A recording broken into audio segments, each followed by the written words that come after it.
Are we near the camp? I think we're fortunate indeed. I think we have found a fairly substantial Continental Army regular force, and it was a very rare occurrence in 1780 and 81 to find people settled for this maybe a few days in one place, because the British and the Americans were playing a cat and mouse game, chasing each other all over North Carolina. This would not be the main force, No, this is probably an outpost force, and since they are pretty settled here, they're worried about the enemy, but I don't think they're too close to the enemy. They're probably a ways down the road. This wagon we've been following, is it just passing through the camp, or what is it? No, it's part of the Army structure. It's a supply wagon, and this is another rare occurrence. Were few and far between, because they had to travel from Baltimore and Philadelphia 500-600 miles over the worst kind of roads, and trying to handle 6 horses like that, just trying to keep them alive over that space of time. And when the supplies arrived, they were like supplies were all through history. Sometimes you got shirts without trousers, sometimes you got shoes without socks, you know, powder without flint so you could fire your muskets. Typical. This seems to be a tiny fortification that he passed through. Why is it so small? This is merely an outpost to protect the camp, which is in the background. It is built, however, according to the rules of warfare in that period. There was a French defense minister by the name of Vauban under Louis XIV who invented all these things that you see. Now, they look crude, but they have fancy French names. They're getting ready to move this chevaux de frise for the troops, and they're just spike sticks that you put in the road to keep cavalry or infantry from getting through quickly. And when you move over to the embankment here, it's has little spike sticks stuck in it that are called a. And then out front we have the equivalent of 18th century barbed wire. It's called an abatis. Fancy names. Yes. And of course the whole idea is to take a shot at the enemy if he comes close, warn the camp, get out of there, and just impede him for a few moments so you can prepare for their attack. Is that a farmhouse in the background? Yes, and I Would think that it might be the commander's headquarters. We should look in on it. Yes. Huh? All right, if this is the farmhouse, where's the farmer likely to be at this point?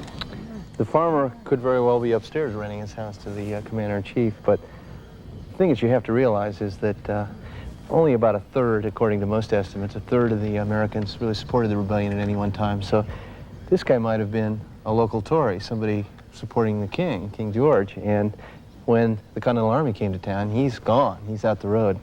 And it's a fairly substantial house, but you can see it's a simple log structure, and it might be the only house for miles, so they took it over because it might be the only structure around for miles. In here, apparently, and they've done a certain amount of damage. Things look sort of trampled down, but I noticed that they haven't taken the fence and burned it up, for example. I think this is... Are they taking good care of the place, you think? This is a good indication of the discipline, I think, that exists in the Army.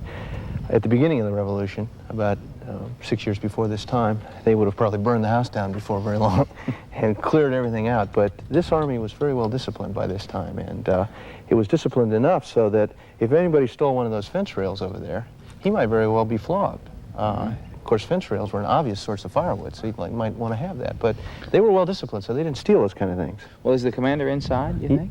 Oh, I'm sure he is. He's probably enjoying breakfast. Now, he's in absolute command of this entire unit. Yes, he's also really hanging out here. He is in charge of this whole force, in charge of keeping it together, and also in charge of making it into a potent fighting force. But he also has absolute authority. He is somebody up by his fingernails if he wants to. He can do anything he wants. He is the absolute power here. Oh, this is cavalry, huh? Yes, he's not really a cavalryman. He's a dragoon. That's just a fancy name for a cavalryman, but technically a dragoon was a mounted infantryman. He had a little more to deal with in terms of weapons than the average cavalryman. Oh, I see. Cavalry was not a particularly important force in American wars because of the wilderness. I noticed on the grand rounds last night that the pickets were terribly lax. You must keep on. No reply. Frenchies again. Oh, come, Captain, come. You love their muskets, I know that. I have the pleasure to inform you that the Chevalier de Villiers, you'll excuse my French, shall have arrived at your camp this afternoon. He wishes to see an American regiment, and I wish to show him the best. And of course, we shall show him the best. Yes, I should get on now. Excellent. ready. Oh, relax. Have your breakfast. Oh, thank you, Lieutenant. And if you'll put that in the letter book.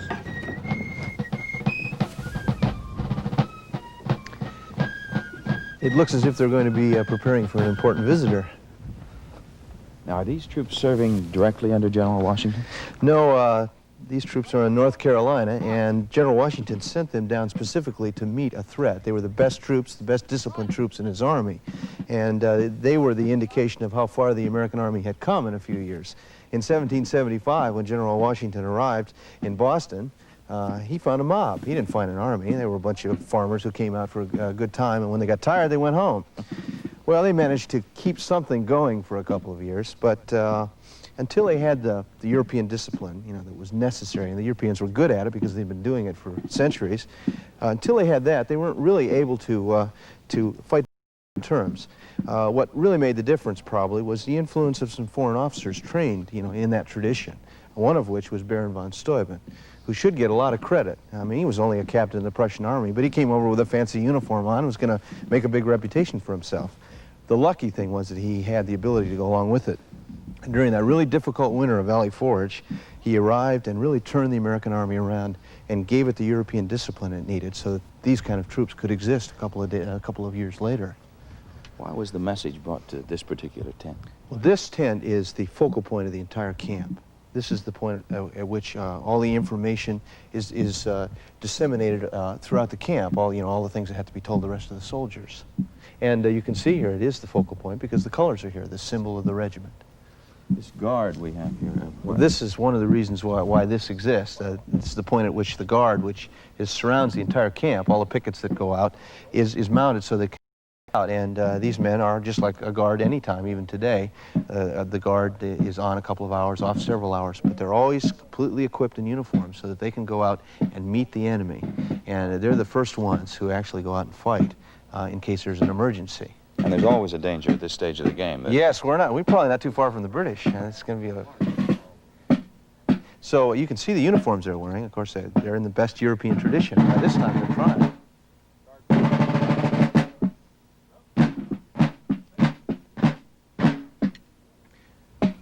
This is a call, like a bugle call, I guess, or something. Yes, exactly. And it's just the 18th century equivalent of a bugle call. The drum was found to be an excellent way to disseminate information because it carries over a long distance. And the non-commissioned officers heard that call and knew they were supposed to come to the adjutant's tent.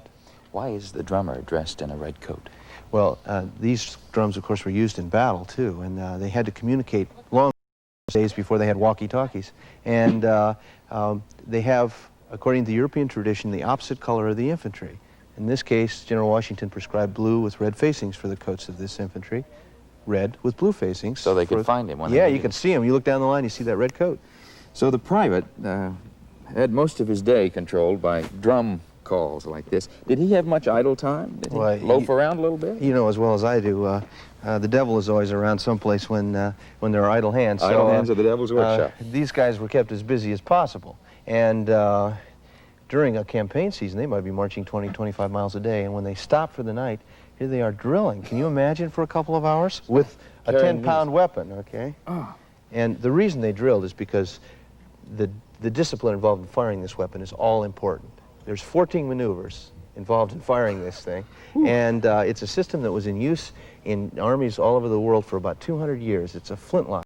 The flint strikes the steel on the outside, causes a discharge on the outside of the barrel, which goes through the inside. As long as you're not in the rain, it'll go off and sets off the charge on the inside.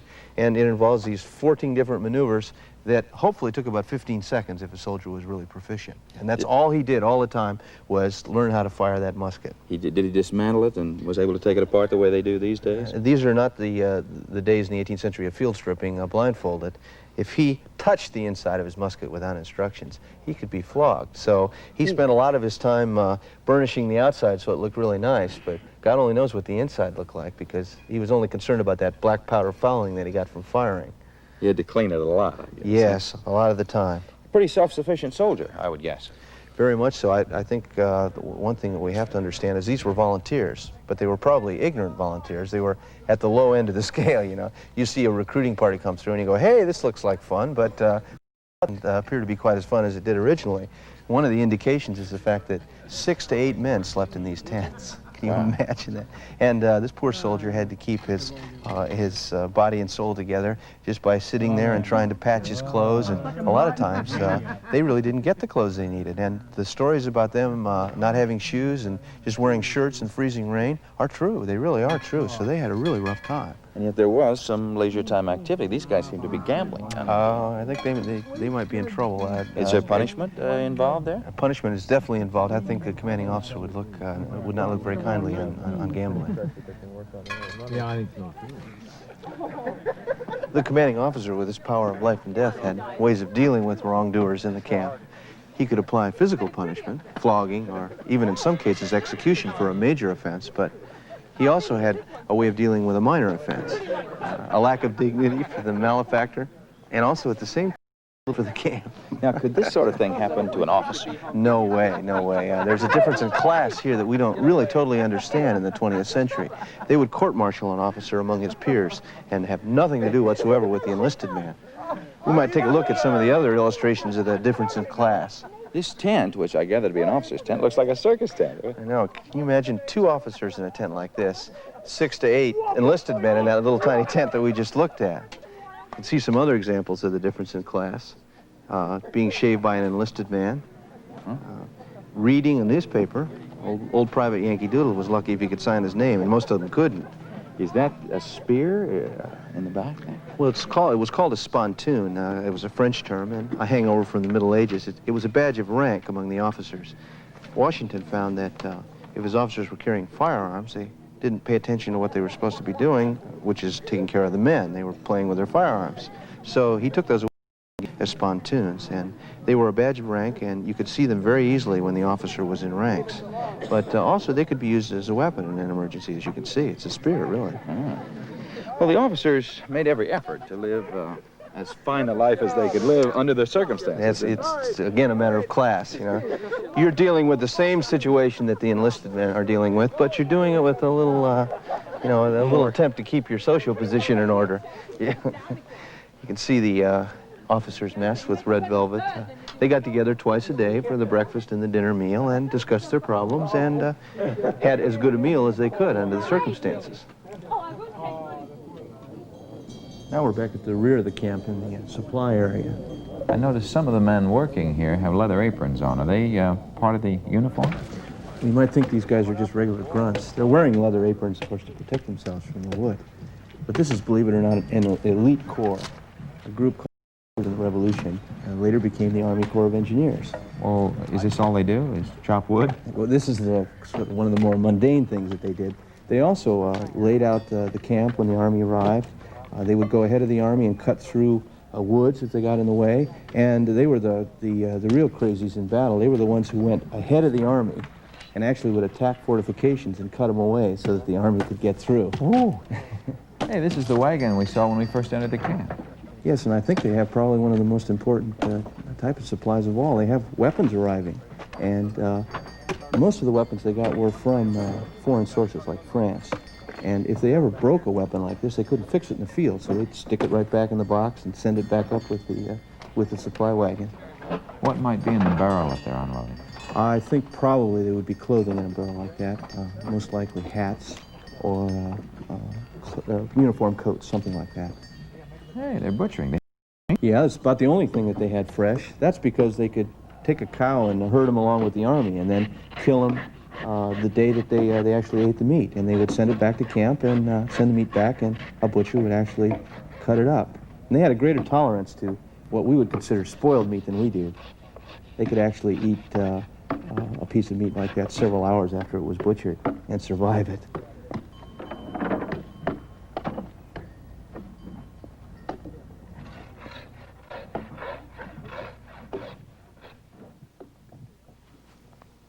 Women in the Army camp?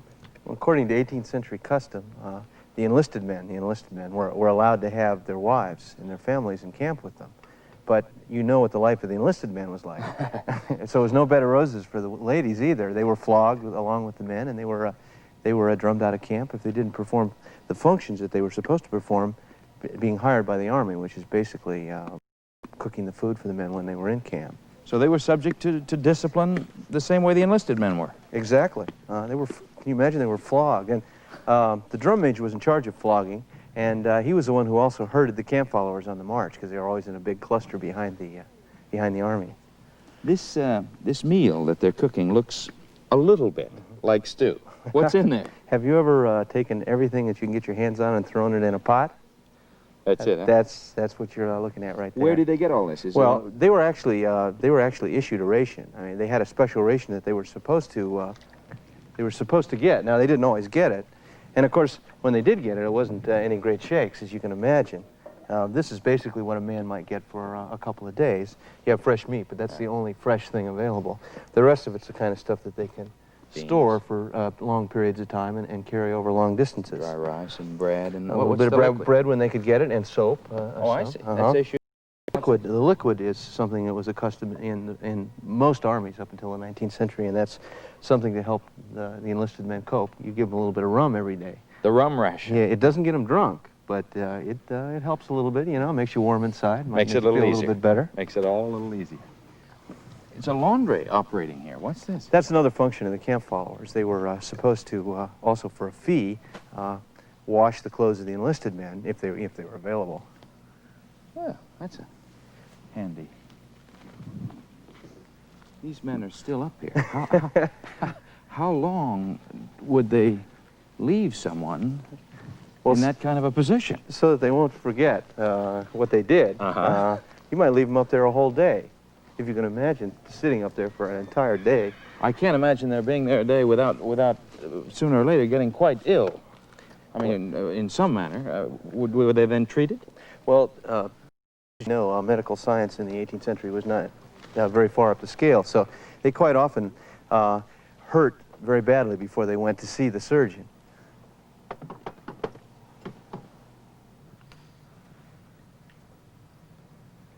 To pull that. You notice the surgical instruments are right out in the open. Drink some of this. It relieves the pain. Drink already now. More.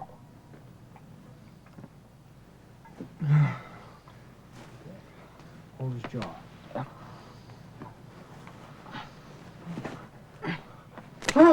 Steady? Steady.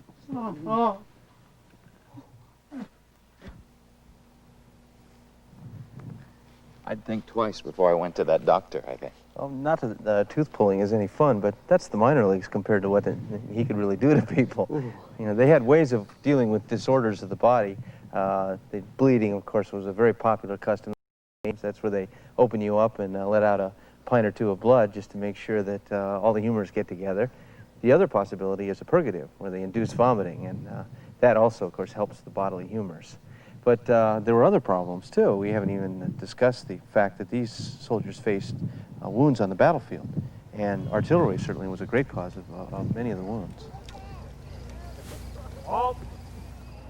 These tiny guns could cause a lot of havoc in a battle line. They were close infantry support weapons.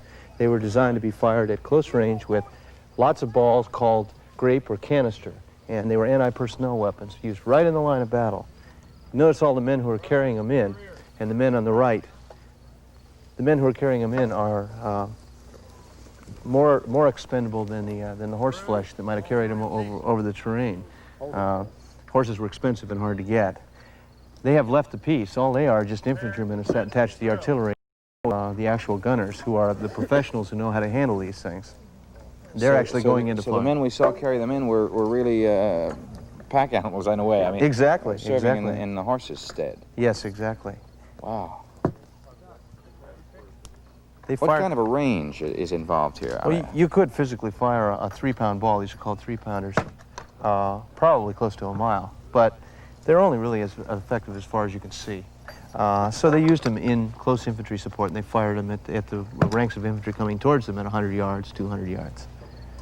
And when they learned how to use these things, they learned exactly how to use them as an infantryman learned to use his musket. It's automatic. They used a discipline so they could fire these guns very, very quickly in battle. Handle cartridge. Charge with cartridge. Ram down cartridge. Pick. Prime. Fire.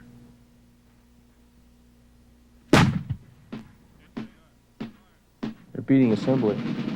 Looks like they're getting ready for the review. The French officers probably arrived.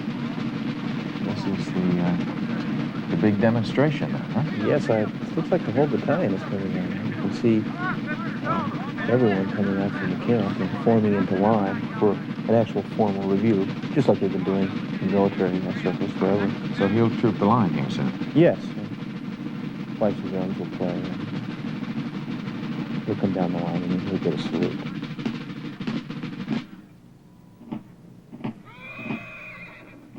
If you look on the right end of the line, you can see the sappers and miners, and then further down the music, and then the infantry.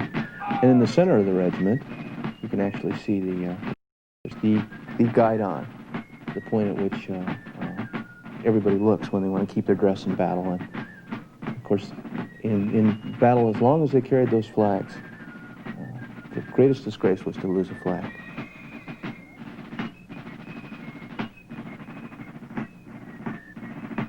You can see the commanding officer out there with the French officer, and a dragoon following behind just as an escort.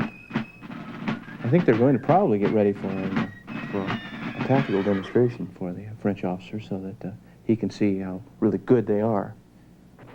This is another version of a parade formation of some kind? No, this is the real honest-to-goodness thing. This is what they would do in battle. In other words, what they're doing here is showing this visitor that they have a lot of prowess in regular battle tactics. It looks like a parade formation. They actually formed these kinds of lines when they were going against the enemy? They did this for 200 years in European and American armies, all the way up until the First World War. And you have to understand, this is the most important thing, I think, about 18th century linear tactics, that the weapons dictated the way in which they fired. And you could see them actually unfolding. They're displaying into line of battle so that they can bring all their firepower to bear. And the officer is not firing all his muskets at once because he wants to have some loaded so that he can fire at the enemy with muskets when he needs them. But he could have everyone fire at once, and that's, of course, basically turns that line into a giant shotgun. And since those weapons are so inaccurate, if you can imagine, a musket can't even hit a man very easily at 60 yards, they needed to fire all of them at once in order to actually hit something on the other side. And we might imagine that there, in a battle situation, would be across the field, and they would be standing in a line firing at each other. Exactly. It sounds crazy, but there really weren't all that many casualties because of the inaccuracy of the weapons.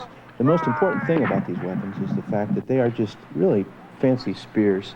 The most important thing in a battle in the 18th century was to press home the bayonet attack.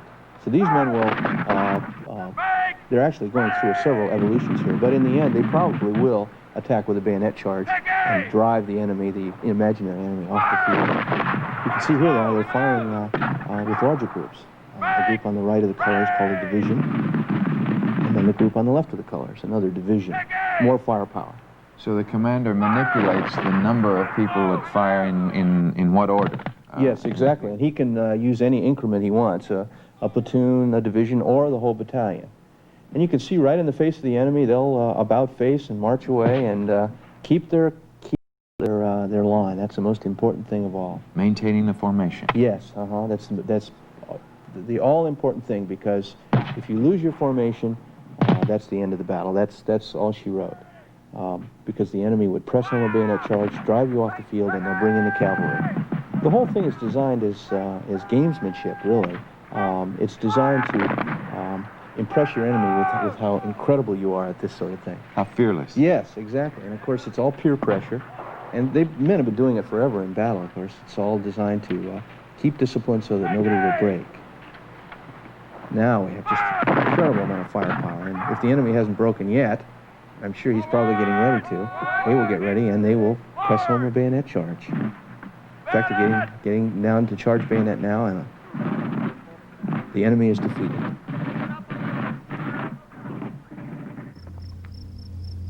What do you think? I think it's small. Thank you. Very well done. Well, it would seem the Chevalier approves of what he saw today.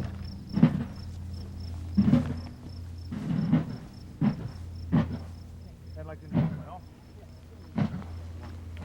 I think it was very important to these Americans that they impress a French officer, and I think they probably did, because it was a very good military display. It was a very impressive demonstration, and they need his approval in this situation. I Yes, guess. the French were very important allies.